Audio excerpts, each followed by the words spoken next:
Hey everyone, well it's been a while since we've had a video featuring the functionality of the latest version of the TK-Talkie. With this iteration we have greatly improved the software that is used and added a lot of new capabilities. One of the big upgrades is the control glove, which you see sitting here in front of you.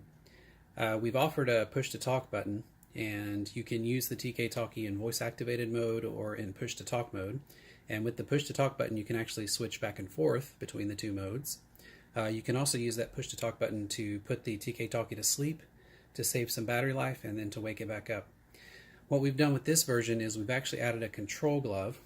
We call it a control glove instead of a sound glove because it actually does more than just trigger sounds. You of course can program it to trigger sounds that are located on the SD card in your TK-Talkie unit by pressing a button. You can also program it to play a second sound just by doing a long press. So you can have one function with a short press, a second function with a long press. So you see 3 buttons in front of you, you actually can get 6 functions out of those. So again, you can program them to play certain sounds, you can program them to play random sounds. You can also do other things like turn the volume up and down, turn up your mic gain, put it to sleep, wake it up. There's a whole list of things you can do with it, which of course are listed on the website. So I'm just going to go ahead and get straight into demonstrating the new features of the latest version.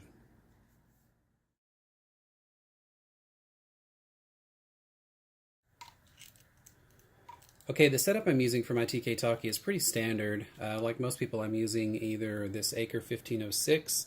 I also have a PAL Pro 50 watt, just depending upon the troop and which one is charged, to be honest with you. I also use a wireless microphone system. Pretty much like this. You can get these off Amazon or eBay.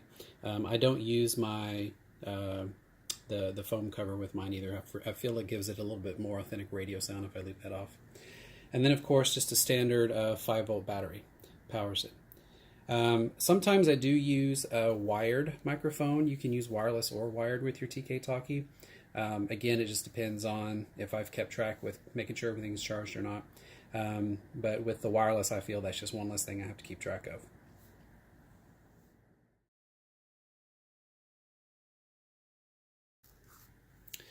Also, this is my personal TK-Talkie. It's one of the first ones I made of the new version. You can see it's got my ID number on it. Real quick, the ports on it, these are the front. You see here's the USB port, that's for power and also to program it if I need to. That's a headphone out, that is my line out, and that's my microphone in. So you can use either headphone out or line out to connect to your speaker.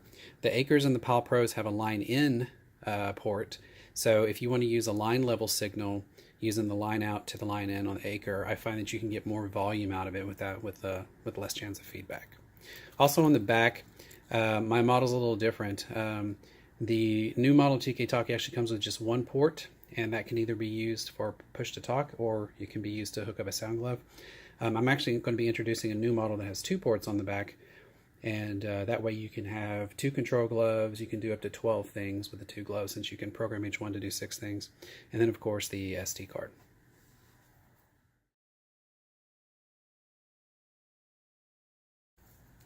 Okay, so I have the TK-Talkie all wired up. What I'm going to do is I'm just going to go ahead and plug in the 5-volt power supply, and you're going to hear a startup sound play, and then you'll hear a background loop play. Now, before I do this, just want to let you know that you can customize the startup sound. And again, everything is configurable via the mobile app. So again, when I plug this in, you're going to hear startup sound, you're going to hear a loop play, and then I will start demonstrating some of the voice effects. You can also set your TK-Talkie to stop playing the background loop whenever you talk or press a button. I find that if I'm on a troop and I have a loop playing, it just gets real confusing if I'm trying to talk over the loop. And of course you can set the volume of the loop so it's really low.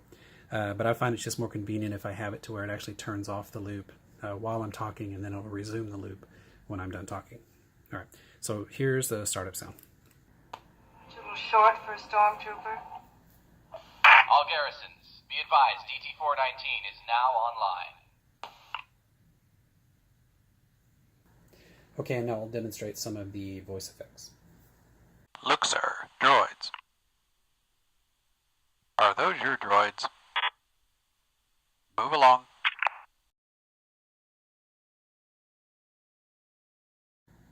Okay, I've put on the control glove, and I have it in a pretty standard configuration. You can see I have the buttons here held on with straps of elastic. I have a wrist strap on as well. Normally, of course, this is worn under a glove. You can have the buttons placed wherever you like. Some people can place them on this first joint here, on the sides. Some people put them on the fingertips, and of course you can trigger them with your thumb or by pressing against a prop such as a blaster. You can just press up against that and set off the sounds. And again, you can program specific sounds, or you can have it play random sounds. I have these programmed to play a specific set of sounds, and I'm going to cycle through those real quick. And again, the short press triggers one sound, a long press triggers the second sound.